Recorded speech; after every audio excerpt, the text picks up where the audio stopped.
Alors, bonjour tout le monde. Euh, je vais. Voilà. Alors, bonjour tout le monde. J'ai le plaisir d'avoir avec moi Patrice Dussault, qui est traducteur agréé. Et je dis qu'il est traducteur agréé, mais Patrice n'a pas un profil standard. C'est un profil atypique, comme beaucoup d'entre nous.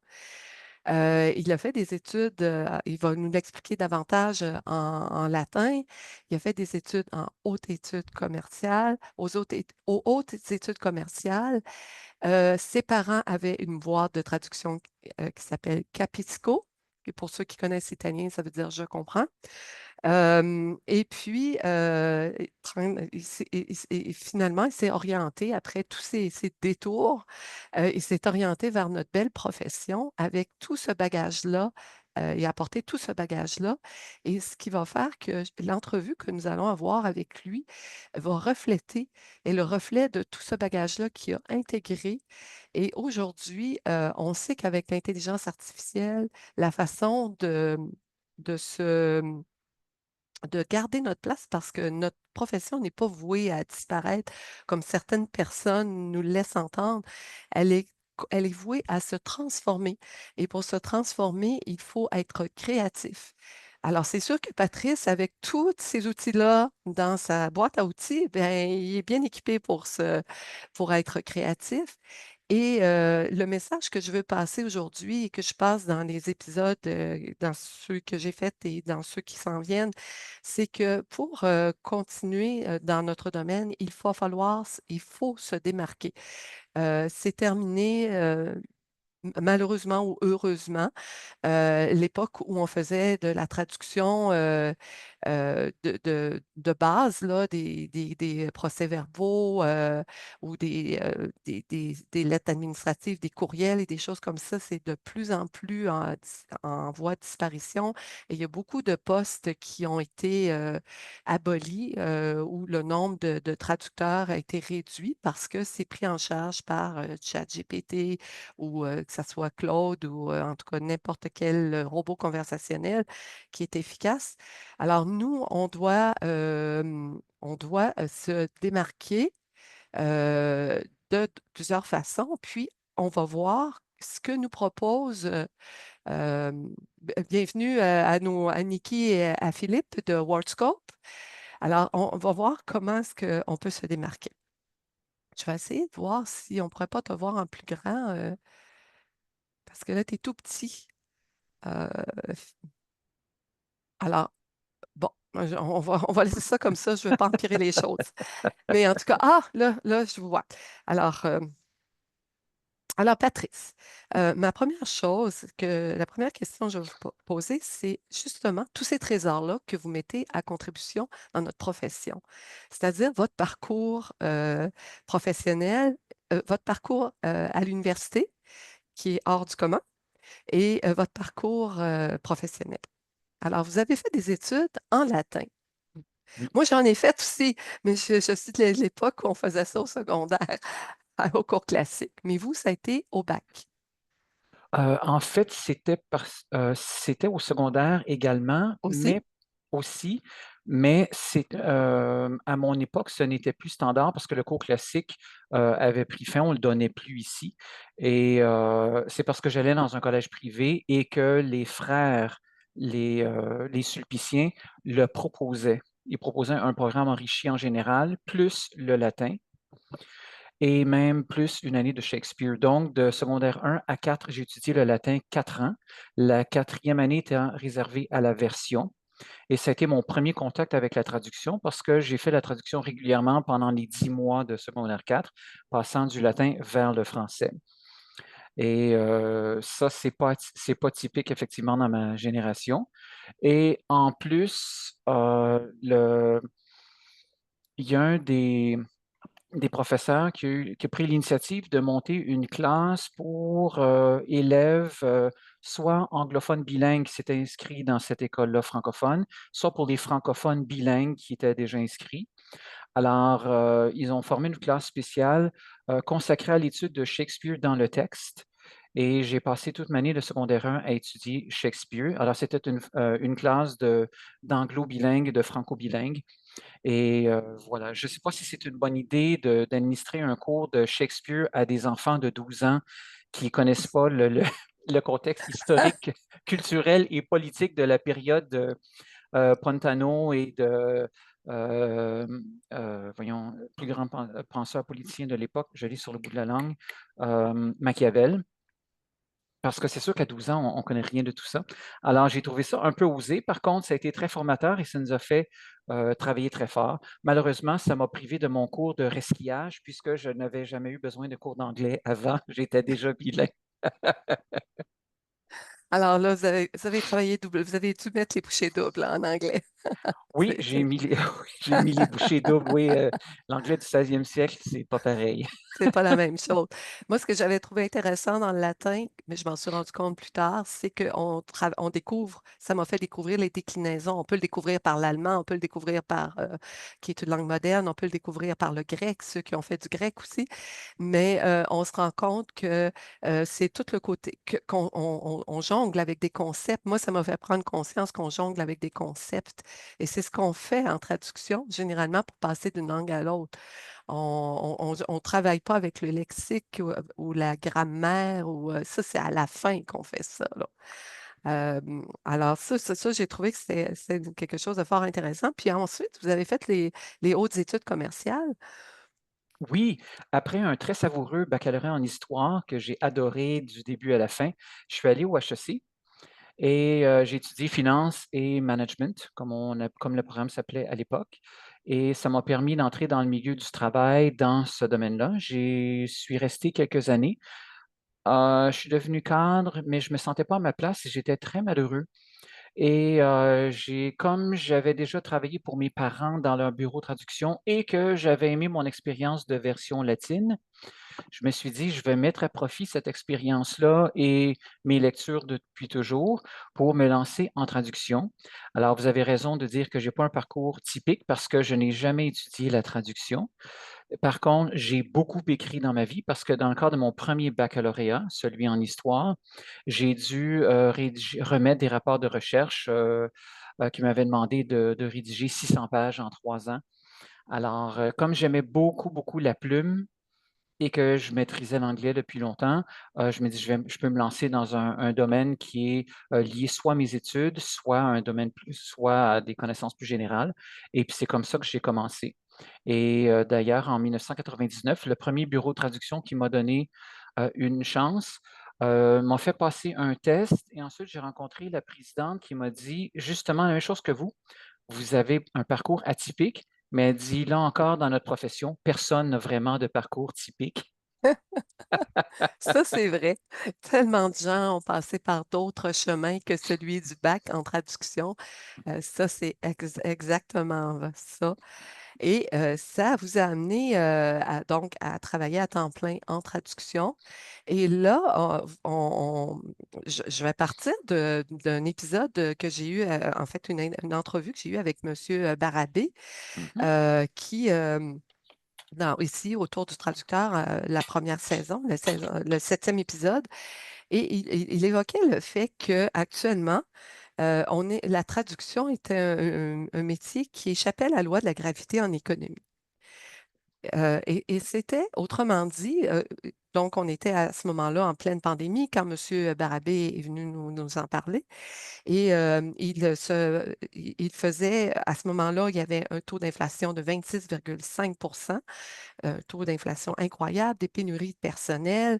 Et il partait du fait que le sondage sur les tarifs en 2018 et en 2022 de l'OTSEC montraient qu'il y avait une baisse des tarifs chez les traducteurs, alors qu'il y avait une pénurie de traducteurs et que dans d'autres domaines, ça se concrétisait dans d'autres domaines, dans d'autres secteurs d'activité, cette pénurie de travailleurs-là se concrétisait par une augmentation des salaires. Et ce n'est pas ça qui nous arrivait.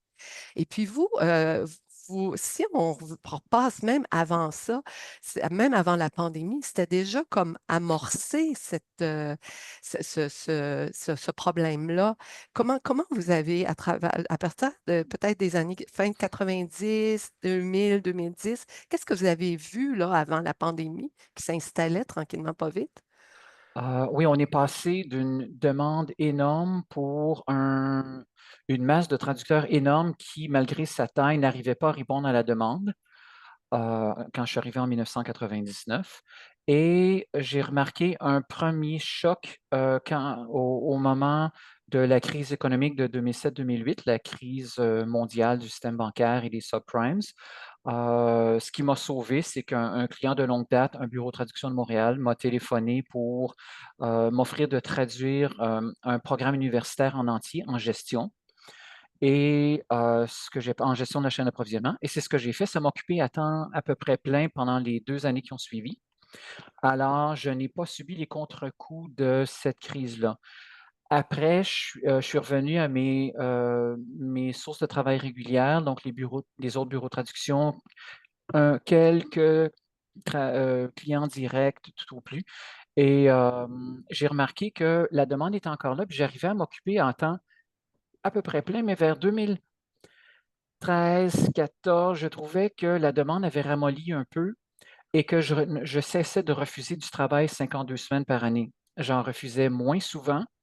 J'étais content quand je remplissais ma semaine, ce que je faisais la plupart du temps, mais même si je travaillais à temps plein, je sentais que ça tirait moins du côté de la demande. Alors, ça n'a pas affecté mon revenu tout de suite. C'est la traduction automatique neuronale qui est arrivée vers 2015 qui a provoqué le premier ramollissement plus marqué, je dirais. À partir de 2015, je ne travaillais pas toujours à temps plein. Je travaillais toutes les semaines et je travaillais un assez bon nombre d'heures. Je n'ai jamais travaillé à temps partiel. Je travaillais comme à temps presque plein, mais je ne refusais plus de travail du tout ou très rarement. Et pour les tarifs, à travers tout ça, il y en a vous avez échappé à ça, mais on entendait ça, qu'il y avait des pigistes qui se faisaient offrir une baisse de tarifs, offrir, si on peut dire, imposer, je devrais plutôt dire, ce serait plus juste, imposer une baisse de tarifs, sans quoi, ben, aller voir ailleurs, là, le pigiste ou la pigiste qui refusait. Oui, effectivement, Ça commençait, là. C'est pas tout le monde, pas toutes les agences, pas toutes mais ça commençait à se faire, là. ça commençait à se faire.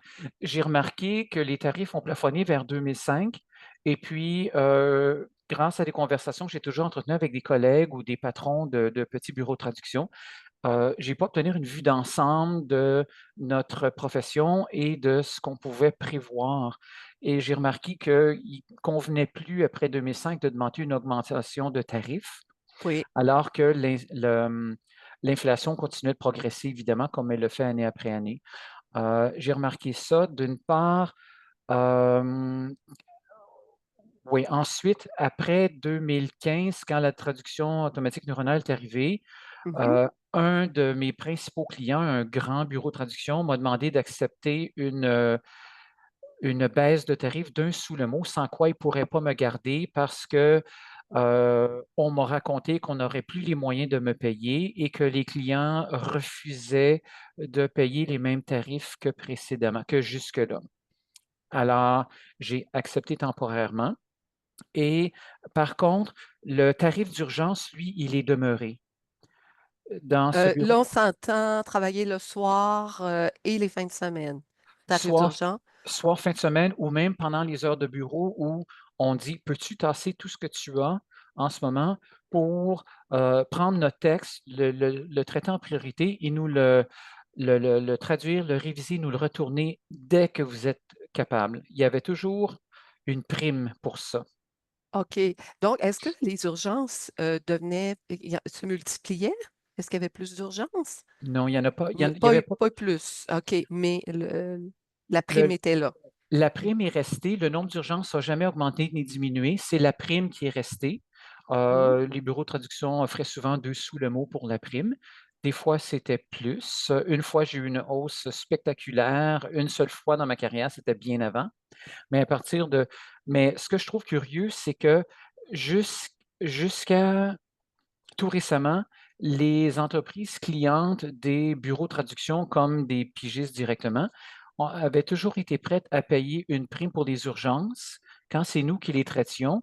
Si on traite une urgence grâce à l'intelligence artificielle puis qu'on est capable de livrer un texte plus rapidement, là, il n'y a plus de prime. C'est un effet pervers de l'intelligence artificielle parce que les entreprises ont toujours accordé une valeur supplémentaire à l'urgence, puis cette perception-là a disparu avec l'IA et je ne vois pas pourquoi les urgences valent moins qu'avant. S C'est à peu près la même chose qui est arrivée avec l'arrivée des mémoires de traduction. On a vu l'apparition des tarifs dégressifs. Oui, aussi. Alors ça, c'est aussi sous prétexte que c'était déjà traduit. Oui, Ouais, c'est ça. Alors là, on a le phénomène pervers semblable avec ChatGPT. OK. oui, c'est ça, exactement et c'est ça. Alors, j'ai commencer à, travailler mon réseau pour obtenir davantage de clients directs et travailler moins avec les agences, sauf celles qui payaient plus vite ou mieux. Ça, c'est l'autre chose aussi. On est arrivé à un élargissement on ne se fait plus payer au bout de 30 jours, on se fait payer au bout de 60 jours. Puis généralement, on présente notre facture pour tout le mois. Alors, les textes qu'on a fait le premier du mois, ben, on rajoute un autre 30 jours, là. Alors, on est rendu à 60, 90 jours. Et ça a commencé, si je me rappelle bien, avec 2007-2008 parce que les gens disaient, on ne peut pas, nos fournisseurs, on veut protéger nos fournisseurs, mais on n'est pas capable de les payer aussi rapidement qu'avant, ce qui était juste, mais c'est resté après. C'est resté, comme on n'est pas une profession où on n'a pas de poids, on ne peut pas faire on ne peut pas se mobiliser. Nous, les traducteurs, ben, c'est resté et ça empire.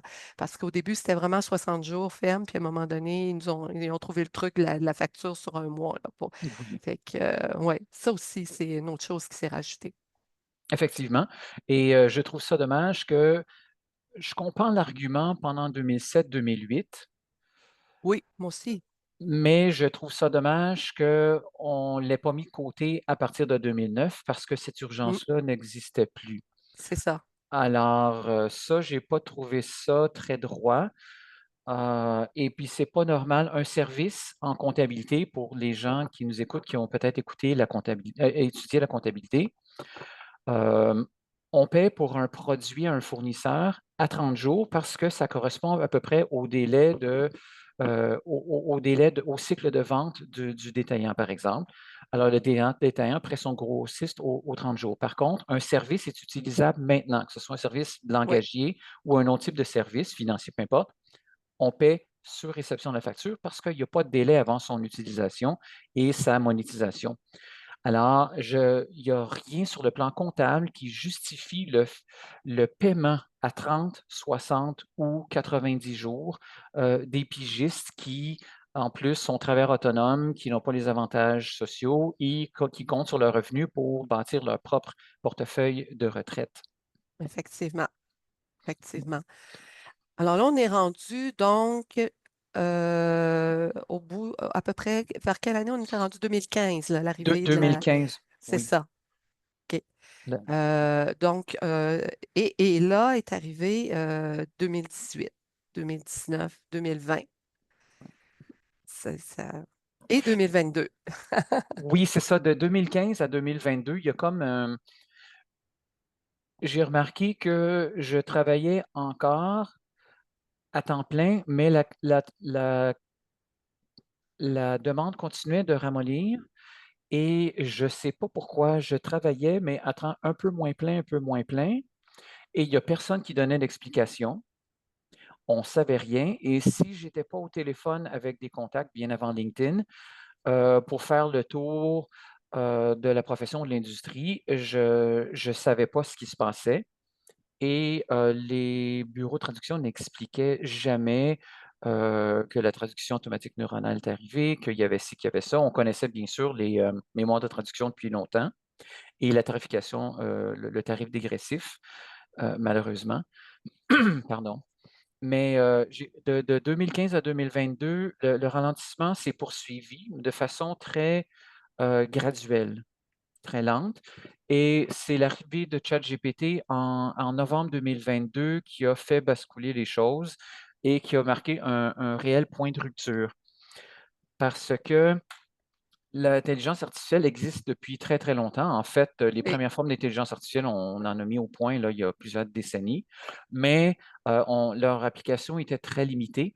ChatGPT, de par sa vaste plage d'applications et le fait qu'il est offert aussi au grand public, a mis le sujet de l'intelligence artificielle sur toutes les lèvres. On s'est mis à en parler dans les salles de réunion au bureau, dans les conseils d'administration, à table, autour de la table au souper le soir. Les journalistes en parlaient, les experts d'informatique en parlaient, répondaient aux questions des journalistes. Il y avait des reportages en profondeur. C'était la première fois de l'histoire où on parlait en continu de l'intelligence artificielle et devenait son existence devenait connue de tous et de toutes. Alors, c'est grâce à cette connaissance générale, cette information généralisée sur l'IA, que les entreprises se sont mises à y penser parce qu'avant, elles n'y pensaient pas beaucoup. Celles qui avaient des liens plus étroits avec des bureaux de traduction depuis longtemps connaissaient l'existence des mémoires de traduction, et puis, ce n'est pas tous les bureaux qui en utilisaient de toute façon.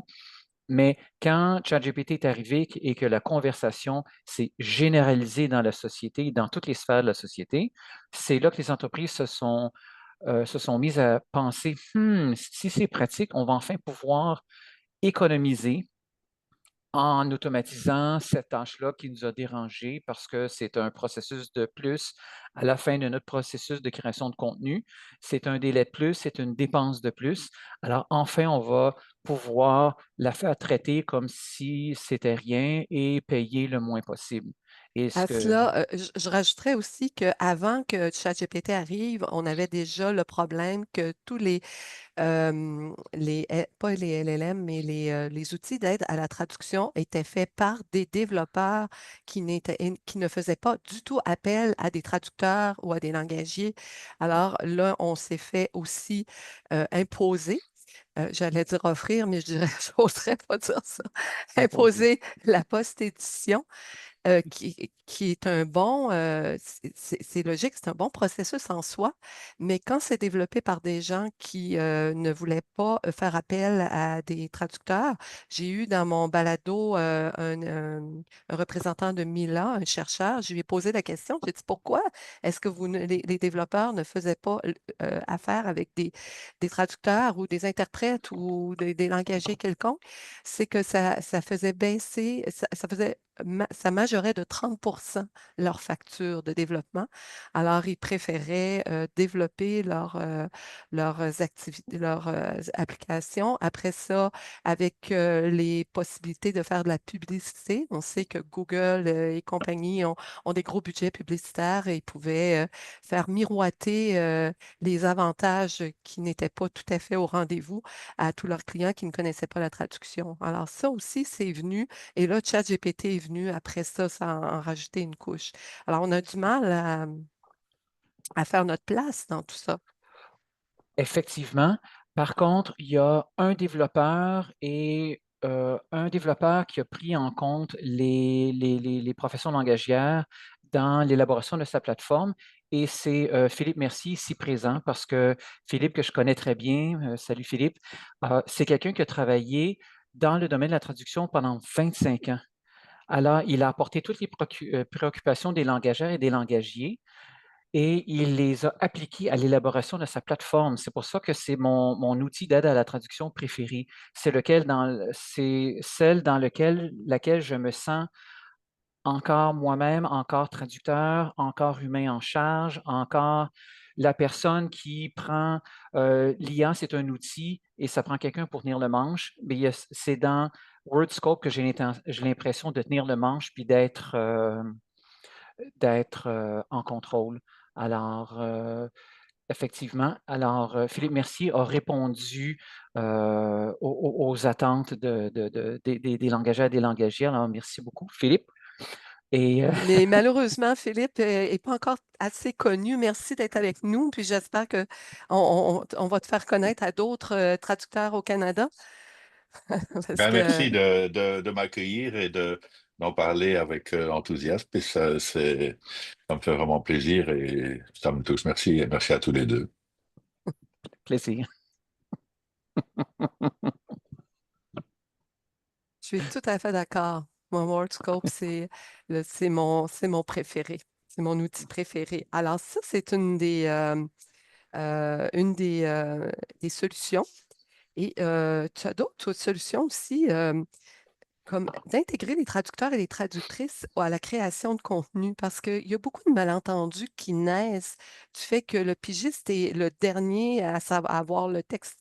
Il ne participe pas au processus de création de contenu et il y aurait beaucoup à gagner, autant pour le client que pour le traducteur. Effectivement, la pigiste, c'est la personne qu'on garde en dernier, c'est celle qui est tassée contre l'échéance toujours, parce que c'est la personne qui intervient en fin de processus, malheureusement. C'est comme si la traduction, c'était rien qu'une idée d'après coup. Alors, si on considère, on perçoit la traduction comme une idée d'après coup, c'est comme si on considérait son propre auditoire ou sa propre clientèle comme une idée d'après coup, alors qu'elle devrait faire partie intégrante du processus. Ce que je défends en ligne, c'est l'intégration des traductrices et des traducteurs dès le début du processus de contenu.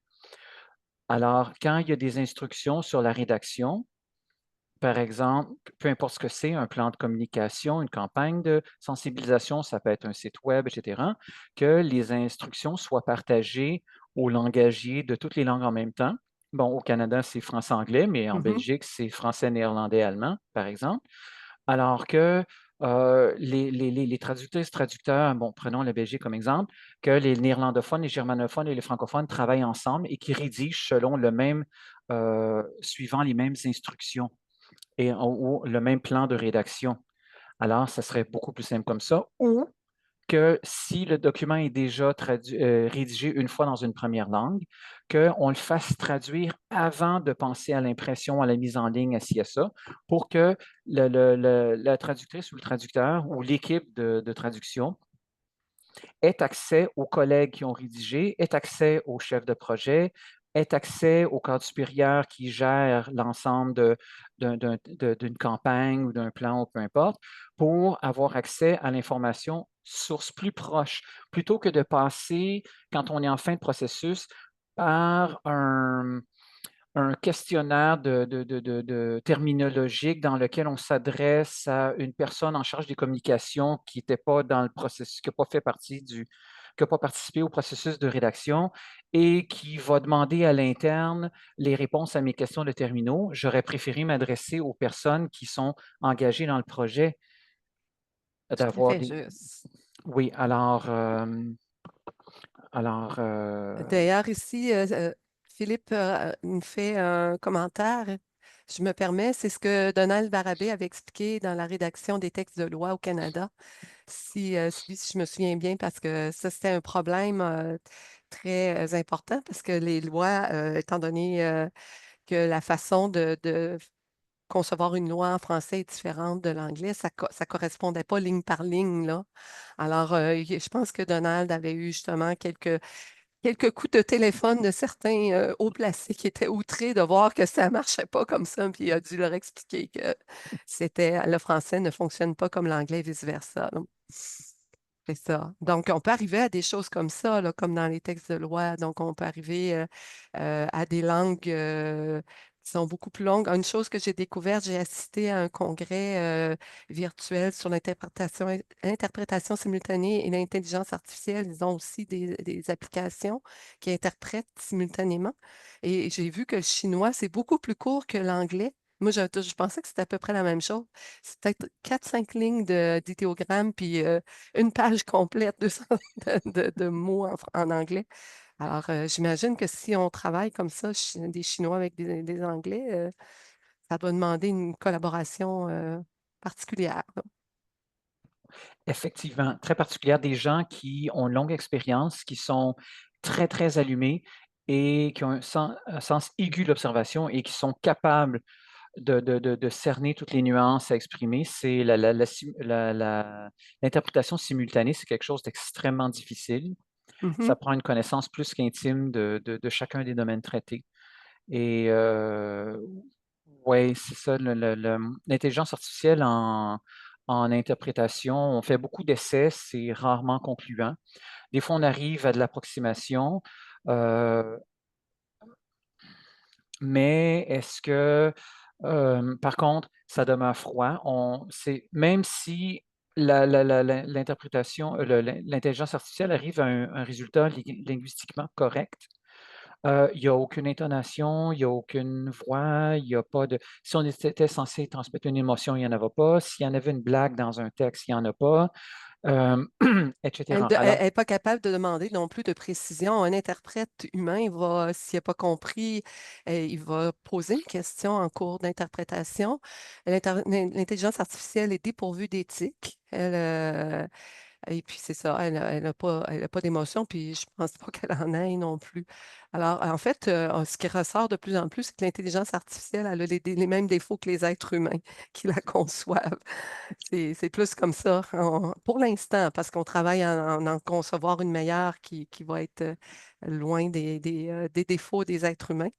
Mais si on revient à la traduction, donc, il y avait cette possibilité-là qui permettrait de mettre en place l'intégration des traducteurs.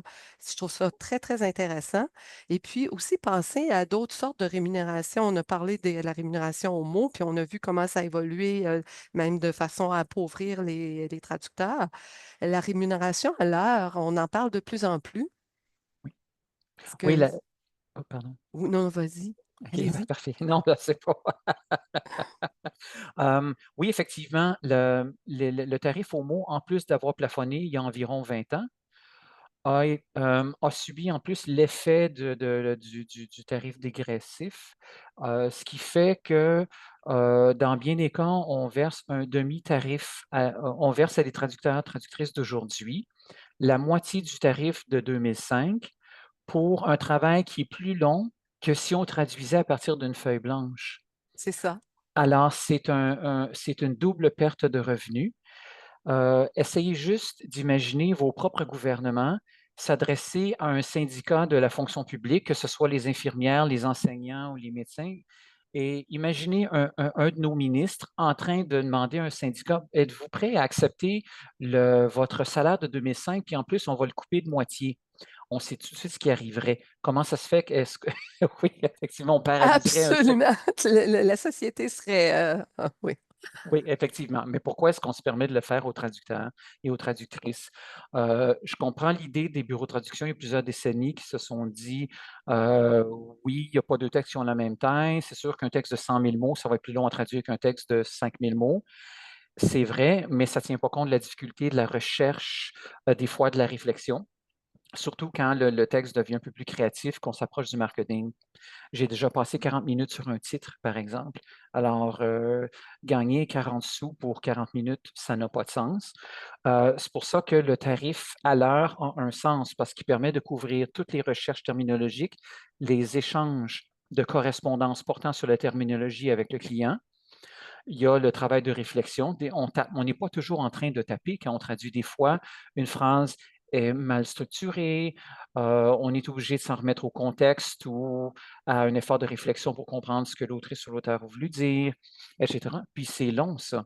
Alors, oui, je peux taper 80 mots minute, mais je tape pas toujours 80 mots minute, malheureusement.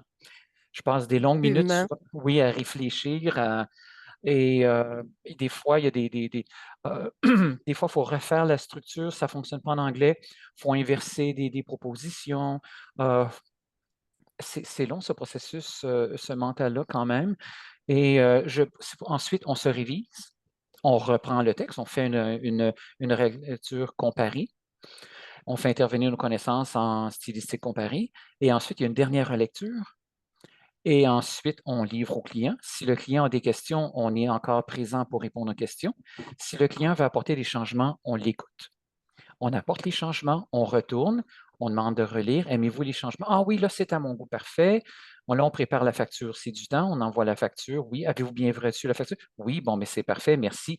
Alors, de la, du, de l'étude du document qu'on reçoit avant de l'accepter pour être sûr que c'est bien dans son domaine, jusqu'à la production de la facture, la majorité, toutes les tâches, aucune de ces tâches-là n'est rémunérée, sauf le premier jet de la traduction lui-même. Tout ce qui vient avant, préparation, lecture, dépouillement, recherche, c'est pas payé. Ensuite, après, révision, relecture, échange avec le client, c'est pas payé non plus. Dans combien de professions est-ce que aucune des tâches, sauf une, est rémunérée? J'ai jamais vu ça de ma vie. Mais même en interprétation, à ma connaissance, l'interprète doit étudier parce que et ces heures sont, si je ne me trompe pas, ces heures sont rémunérées. Alors, c'est ça. Donc, nous, on n'est même pas, on fait toutes ces recherches-là, on étudie, justement, on étudie, mais Mhm. rien n'est payé. Et tout le C'est ça. côté culturel aussi, parce que Oui. des fois, c'est pas juste de transmettre du contenu d'une langue A à une langue B, mais il y a une adaptation à faire pour rejoindre les clients. Effectivement, quand on me demande un français canadien ou un français très neutre qui peut joindre un public international, c'est deux choses. L'adaptation culturelle, très importante, parce que la sensibilité des francophones d'ici n'est pas la même que la sensibilité des francophones de Suisse ou du Luxembourg, par exemple, ou si on s'éloigne du Cameroun, du Togo, etc., c'est encore très différent. Alors, j'en fais de la localisation et je reprends des traductions destinées à un public francophone européen et je les refais pour le public francophone du Canada. S'il y a des blagues, des expressions idiomatiques qu'on n'utilise jamais ici, je dois les remplacer. Toute la typographie, il faut la refaire. La ponctuation, etc. Et puis le ton, la façon de s'adresser aux gens, il y a des façons de dire qu'on emploie ici, mais pas ailleurs, euh, etc. Alors ça, c'est un travail en soi qui nous rend irremplaçables encore une fois parce qu'il y a seulement un humain qui est capable de faire ça. Donc, le gros problème, c'est qu'on ne se fait pas assez mobiliser entre. Ce que je remarque, vous, étant donné que vous avez fait votre parcours aux hautes études commerciales, ou c'était en vous, là, je ne sais pas, votre force, ça a été le réseautage qui vous a permis de vous tenir au courant de ce qui se passait, là, euh, qui n'était pas dit, mais que vous alliez chercher l'information. Donc, encore là, c'est tellement important le réseautage, hein, c'est très, très important. Le réseautage, c'est essentiel. C'est une des choses sur lesquelles j'insiste le plus quand je m'adresse aux jeunes qui arrivent dans la profession, parce que c'est une habitude que j'ai prise au HEC.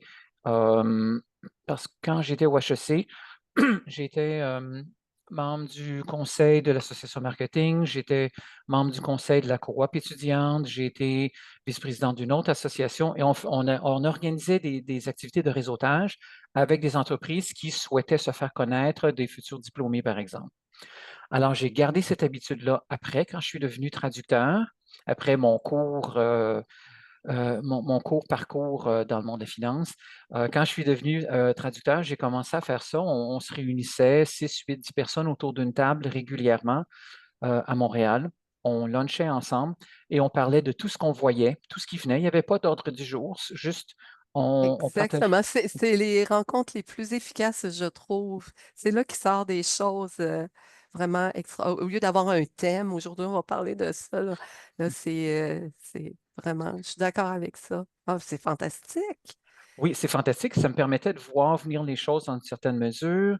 Et puis des gens disaient, oh, Patrice, je connais un bureau de traduction, là. Il faut que tu fasses affaire avec eux autres. Ils cherchent du monde. Ah oui, parfait, c'est avant LinkedIn. Parfait, je vais avec qui je dois parler. Parle à une telle, c'est moi qui t'envoie. Parfait. Et puis j'ai eu un client comme ça. Est-ce que c'est encore possible de faire ça maintenant qu'on est tous sur Zoom, de se rencontrer autour d'une table régulièrement? Oui. Oui, c'est sûr que l'arrivée de Google Meet, Zoom, Teams, Mhm. etc., nous a permis de gagner énormément de temps, d'être plus efficace dans notre temps pendant nos semaines très chargées. Sauf que on a remarqué il y a un an ou deux que les rencontres en personne sont plus vivantes, c'est pas pareil. On peut se serrer la main, on peut s'asseoir, manger ensemble. On dirait que le décor ou le cadre se prête à un type de conversation moins scripté, plus naturel. Et j'aime beaucoup ça. Puis les gens disent, il n'y a rien comme les rencontres en personne. Et on a beaucoup de collègues et des membres de professions complémentaires qui disent la même chose dans LinkedIn et qui publient des photos de leurs rencontres en personne parce que ces personnes-là ont assisté à une conférence, à un congrès ou elles sont allées manger avec un, deux collègues. Et puis, on voit des photos de collègues, des gens assis à leur table. Et puis, Ça fait très, très humain, hein, c'est ça? oui, C'est parce que, en fait, je m'intéresse beaucoup peut-être mon prochain balado va être là-dessus.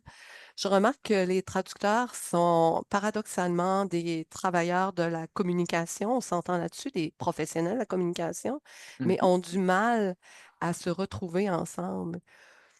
Et là, le prochain balado que je vais faire, ça va être sur la surdouance. Je suis en train de me rendre compte qu'il y a peut-être beaucoup de surdoués. Je ne sais pas si je peux utiliser ce terme-là. oui, Et parce que les surdoués c'est une force dans notre métier parce qu'on appréhende très rapidement une situation plus vite que la moyenne, mais ils se deviennent très fatigués aussi à avoir des contacts avec les gens.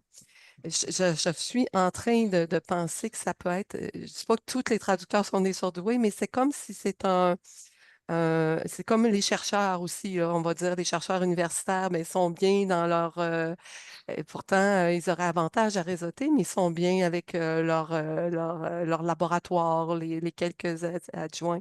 Je ne sais pas si on peut, ce ne serait pas une source de ce problème. J'ai organisé pendant 2 ans ici un 5 à 7 à Sherbrooke. On faisait avec Simon Trépanier qui me donnait un coup de main. Et puis, à un moment donné, oups, l'intérêt a diminué. L'intérêt était à son maximum parce qu'on a commencé le 5 à 7 après la pandémie. Alors, tout le monde avait hâte de rencontrer tout le monde. Puis là, tout le monde, ah non, j'ai pas le temps, j'ai des vacances, j'ai ci, j'ai ça. Je trouve que c'est assez. Moi, personnellement, l'expérience que je peux voir, c'est assez difficile d'avoir des rencontres soutenues dans le cadre de. Je ne sais pas là, comment vous voyez ça. Est-ce que vous arrivez, avez-vous trouvé des gens qui sont plus, qui trouvent ça plus agréable d'être en compagnie de d'autres personnes? il y a un nombre croissant de ce que je constate dans LinkedIn, c'est qu'il y a un nombre croissant de personnes euh, qui parlent en termes élogieux de leurs rencontres en personne, IRL meetings en anglais, et qui se prennent en photo et qui racontent leur expérience. Et j'ai tellement aimé mon expérience, j'ai appris, j'ai eu du plaisir, on a ri en même temps. Et ça a été parfait. J'ai des nouveaux contacts où j'ai pu rencontrer enfin en personne un client de longue date, selon la nature de l'événement. Et puis ça revient souvent. C'est sûr que Ah, OK. oui, Là, je viens d'allumer. Est-ce que ça se pourrait que, parce qu'un 5 à 7, on se retrouve entre nous autres, entre traducteurs, mais si des clients se joignent à nous, à des clients qui ont besoin, ils vont nous découvrir et on va les découvrir. C'est un peu ça, là, je pense, hein? il y a ça aussi. Quand, quand la nature d'un événement permet d'inviter des clients ou des clients Mhm. potentiels, ça change la dynamique et ça apporte une motivation supplémentaire. Quand c'est une réunion entre traducteurs et interprètes, un événement de réseautage comme le cocktail des communications Montréal, par exemple, euh, ben, j'y vais, puis j'ai du plaisir quand même. Mais vous avez raison, il y a parmi les traducteurs et peut-être encore plus chez les interprètes, il y a énormément de surdoués, euh, des introvertis, des ermites et qui ont l'habitude de travailler chez elles, chez eux, seuls et qui ne s'ennuient jamais seuls. C'est sûr que quand on passe une soirée en groupe, ça consomme plus d'énergie que quand on passe une soirée seul. Et je me souviens, un de mes derniers événements de réseautage, je suis allé à un cocktail où il y avait énormément de monde. On me présente des gens, je présente des gens, on serre des mains, on parle, on échange des idées et on suscite des réflexions nouvelles. Et puis, quand je suis parti à la fin de la soirée, je confie à une amie, je pense, je dis, mon Dieu, je suis complètement en lavette, je suis épuisé. Quand je vais arriver à la maison, je vais m'endormir avant d'avoir posé la tête sur l'oreiller, tellement je suis fatiguée, elle dit: «Ah», j'ai dit: «C'est-tu juste moi?» Elle dit: «Non, non, non, on est tous comme ça. Moi aussi, je suis comme ça, je mange chez nous, puis je m'en vais me coucher. Je suis trop fatiguée». Et puis, il y a ça aussi, parce que passer une soirée entourée de 100 personnes ou passer une soirée à parler avec 2, 3, 4, 8 personnes, c'est Ça ça demande cons un effort, ça demande un effort, c'est oui, ça. ça consomme OK, plus d'énergie que la solitude. OK.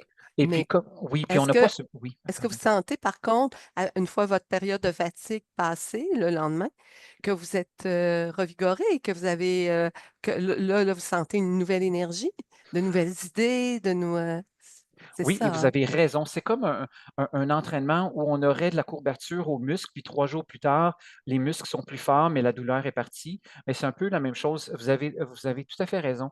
Une fois la période de fatigue terminée, je me sens, oui, regaillardi, nouvelle énergie, nouvelles idées, nouvelle motivation, et ça fait ça à chaque événement, après chaque événement de réseautage. Donc, ça serait quelque chose, à élaborer. En tout cas, on s'en reparlera, c'est certain. Oui. Je veux, revenir aussi, parce que là, je vois que le temps passe, sur le concept de la traduction, toujours en comptabilité. On revient à l'idée de la comptabilité, que la traduction soit vue comme un actif et non pas comme une dépense. Mais ça peut se faire dans certaines situations. Oui, exact. On peut le voir comme un investissement ou un actif selon les projets, selon les pays et selon les régimes fiscaux. Hem, peu importe la situation, je ne vois pas pourquoi on considérerait la traduction comme une dépense, même si juridiquement, faut ou sur le plan fiscal, il faut l'inscrire à l'état de résultat dans les dépenses. Alors que c'est toujours un investissement. La traduction, l'interprétation, c'est ce qui permet à l'entreprise d'aller chercher un marché de plus. Si en embauchant une équipe de traductrices, traducteurs et interprètes, euh, une entreprise du Canada accède au marché allemand et fait traduire toute la documentation, plan de communication, la campagne marketing, les étiquettes et monte son service à la clientèle avec des interprètes et des traducteurs germanophones. Et si dans une industrie X, ce marché-là vaut 100 millions de dollars et grâce aux efforts des gestionnaires d'entreprise et de l'équipe de traductrices, traducteurs, interprètes, ils vont chercher 15 de part de marché, ben, ça vaut, ça vaut 15 millions par année. Fait que pourquoi lésiner sur le prix qu'on va verser, sur le tarif qu'on va verser aux traductrices, traducteurs et interprètes, alors qu'on fait 15 millions par année de plus? Alors, c'est un investissement, peu importe la façon dont on le regarde, même si on l'inscrit à l'état de résultat au titre des dépenses, Mhm, mhm. ça demeure un investissement parce que si vous payez 100 000 à des traductrices, traducteurs et interprètes, mais vous faites 15 millions, le rendement est excellent et que vous faites un 15 Alors, millions qu'est-ce qu'il y récurrent. aurait, comment ça serait versé? Ça pourrait être versé au départ à l'équipe de traducteurs-interprètes ou une commission parce qu'on attend de voir si l'entreprise en question va faire sa place, va se tailler une place sur le marché qu'elle convoite. Oui, là, vous abordez la question de la facturation fondée sur la valeur Mhm. dans le Oui, cadre d'une dont démarche on n'a pas comme. encore parlé. Oui, c'est ça. Oui, je ne sais pas si vous voulez que j'y revienne plus tard Oui, ou ou maintenant. comme vous, maintenant, ce serait bien. OK, OK. Oui, c'est ça. On a une collègue qui s'appelle Ingrid Leboulère qui est à Paris et qui possède 2 agences. Une agence, de stratège marketing pour entreprises allemandes qui, s'installe dans le marché français et une entreprise, conseil qui aide les traducteurs à se réinventer à l'ère de l'intelligence artificielle. Et c'est elle qui expliquait. Wow! Ouais, et puis, suivez-la dans LinkedIn, Ingrid Oui, Leboulère. Oui, c'est ça. Leboulère, c'est en 2 mots. je vais la Et mettre à tous ceux qui sont là et ceux qui écouteront l'épisode. Ça sera dans les notes qui vont suivre l'enregistrement. oui, parfait. Oui, c'est ça, Ingrid. Et puis, elle expliquait ce qu'elle fait avec certains de ses clients, c'est qu'elle dit: «Je vais vous, demander un tarif, nominal pour couvrir, à peine mes frais, et puis je vais vous demander un pourcentage des ventes que vous allez réaliser grâce à moi dans le marché français. Alors, s'ils font 15 millions de chiffre d'affaires par Oui. année, puis qu'elle a un petit pourcentage de ce 15 millions-là, ça vaut la peine. Ça, c'est ça ressemble énormément à une commission, Mhm. salaire de base plus commission. Oui, Mais c'est ça c'est fondé sur la valeur. Parce que c'est sûr que me faire négocier au tarif le plus bas possible pour que j'aide une entreprise à gagner des millions chaque année, ça n'a pas de sens. C'est quelqu'un qui pense que la traduction, ça vaut rien. Deux, c'est une personne ou une entreprise qui n'a pas conscience de la valeur de la traduction. C'est la traduction qui ouvre le marché. C'est pas le plan, c'est pas le le plan de plan. marketing ou de communication, Oui, c'est etc. ça, rédigé dans la salle de conférence de la Ah, compagnie. c'est C'est pas ça qui ouvre ça, le marché. C'est les traductrices, traducteurs et interprètes qui ont ouvert le marché parce que ce sont les gens qui parlent directement aux consommateurs cibles de c'est peu ça. importe le marché de. Ça revient un petit peu à ce que Donald Barabé disait, c'est qu'actuellement, on est dans une logique fournisseur client, Oui, mais on oublie l'utilisateur. Mais dans ce que vous dites, l'utilisateur est pris en compte là, parce que c'est justement la valeur que l'utilisateur, on développe, on fait traduire pour un utilisateur qui ne c'est ça. comprend pas la langue de départ. C'est Mhm. ça, exactement. Et oui, on peut aussi, dans d'autres cas, là où le régime fiscal de votre pays le permet, on peut inscrire à l'actif et non aux dépenses un investissement en traduction, mais seulement quand les mots ont servi de matière de base à la construction d'un actif. Par exemple, un site web Hmm, multilingue. Parce qu'un site d'accord. web, c'est un élément d'actif qui rapporte à l'entreprise. Et dans certains pays, le législateur permet d'inscrire toutes les parties constitutives du site web à l'actif, dont les mots. Dans certains pays, est-ce que vous pouvez nous en nommer? Est-ce que- Malheureusement, non, je ne les Non, connais pas par cœur, OK. mais Mais non, vous savez que ça se fait, là, OK, je sais que ça se fait parce que j'ai parlé à quelques fiscalistes qui m'ont dit oui, sois très prudent. Mais dans certains pays, ça se fait. Malheureusement, j'aurais dû Non, non, c'est approfondir pas la grave, recherche. Patrick. Je me doutais, écoutez, on peut pas, c'est pas notre métier non plus. C'est déjà beaucoup que vous ayez cette information-là. Et puis, est-ce que ça serait quelque chose qui relèverait de l'ordre des traducteurs d'avoir cette possibilité-là, ou ça serait une responsabilité de l'ordre des traducteurs d'aller voir des fiscalistes pour faire reconnaître ça comme un actif, la traduction? La traduction dans certains cas, Dans comme certains cas, oui, ouais, effectivement. responsabilité, je ne le sais pas, mais je trouve que vous avez une excellente idée que l'Ordre des OK? traducteurs du Québec, l'Ontario ou d'autres régions du Oui. monde se tournent vers leurs fiscalistes pour poser la question. Je trouve ça génial parce que si on peut permettre aux bureaux de traduction et aux pigistes d'inscrire à l'actif, ben, en fait, à leurs clients d'inscrire à l'actif plutôt qu'aux dépenses, tout ce qui verse aux traductrices, traducteurs et interprètes, c'est un énorme avantage pour nous parce qu'au lieu, tout de suite, la première année, de passer 100 de la dépense à l'état des résultats, qui fait, mettons, si on donne 100 000 à une équipe de traducteurs, traducteurs, interprètes pour pénétrer un marché étranger, ben, Mhm. si on l'inscrit à l'état de résultat, le bénéfice net de l'entreprise diminue de 100 000. Mais si on l'écrit, on l'inscrit à l'actif, par exemple, l'actif intangible, par exemple, dans le cas d'un site web, à ce moment-là, le bénéfice net de l'entreprise ne diminue pas de 100 000 mais le bilan vient de gagner en valeur 100 000. Fait que l'entreprise vaut 100 000 de plus qu'avant parce que l'écart entre l'actif et le passif vient d'augmenter de 100 000. C'est un Est-ce que avantage. ça peut avoir un avantage pour, je ne connais pas ça, mais je vois tout de suite la bourse en arrière de ça, Oui, d'avoir OK, d'être, pour oui, être coté en bourse. oui, c'est ça. Pour les clients des bureaux de traduction et des pigistes qui sont des sociétés ouvertes, cotées en bourse, c'est un avantage majeur. Pour n'importe quelle Hmm. entreprise, c'est un avantage, point. Mais quand on est coté en bourse, c'est encore mieux parce que les grandes sociétés cotées en bourse ont des dépenses gigantesques et l'accès à un marché supplémentaire, ça coûte énormément d'argent.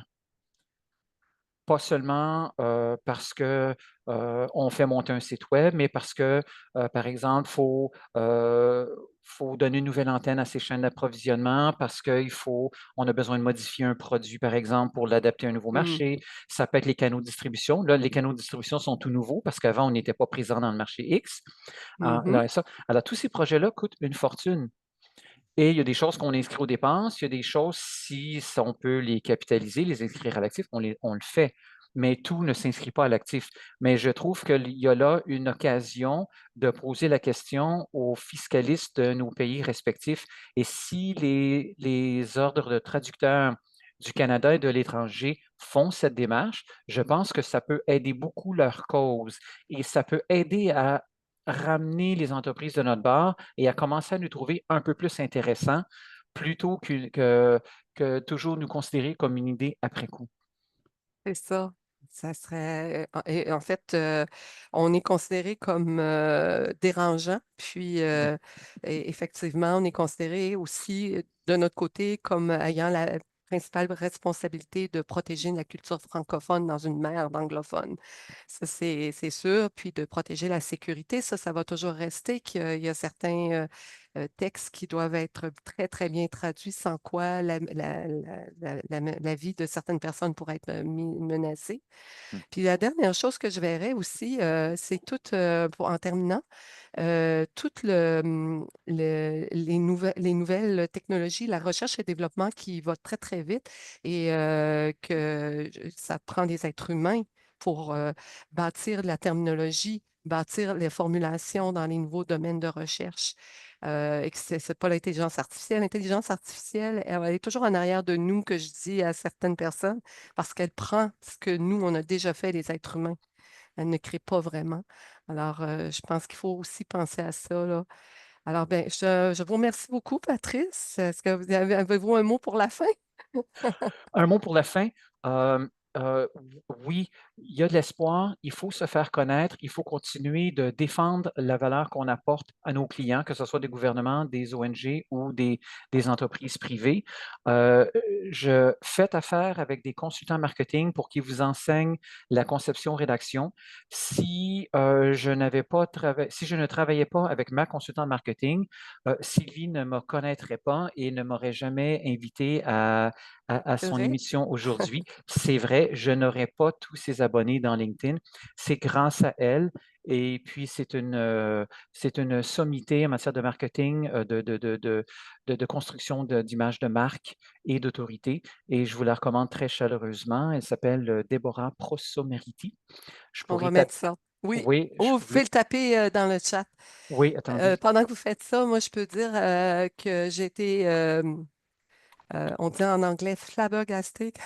Oui. J'ai été vraiment très, très étonnée quand j'ai regardé le nombre d'abonnés que Patrice a sur LinkedIn, qui sont 15 000. Et actuellement, je donne un chiffre arrondi, là, et il y a à peu près 7 mois, vous étiez à 11 000. Et j'ai jamais vu ça dans notre domaine en traduction. C'est des phénomènes qu'on voit plus dans le domaine de l'intelligence artificielle, qui sont en plein essor. Là, les gens, les abonnements sur LinkedIn ou sur Facebook, dans les groupes sur l'intelligence artificielle, je pense juste au groupe de Natacha Tata, qui Info IA Québec. On voit ces taux de croissance-là incroyables. Mais Patrice a réussi à passer de 11 000 à 15 000 et ce n'est pas fini. Merci beaucoup, Sylvie. Vous êtes trop aimable Merci, et j'ai adoré l'heure qu'on a passée ensemble. moi aussi. Alors, merci à tous ceux qui étaient présents et présentes et vous pouvez, les autres, pourront le voir en rattrapage sur la chaîne de Tradinter Formation sur YouTube. Merci beaucoup. Au revoir. Merci. Merci à tous. Merci.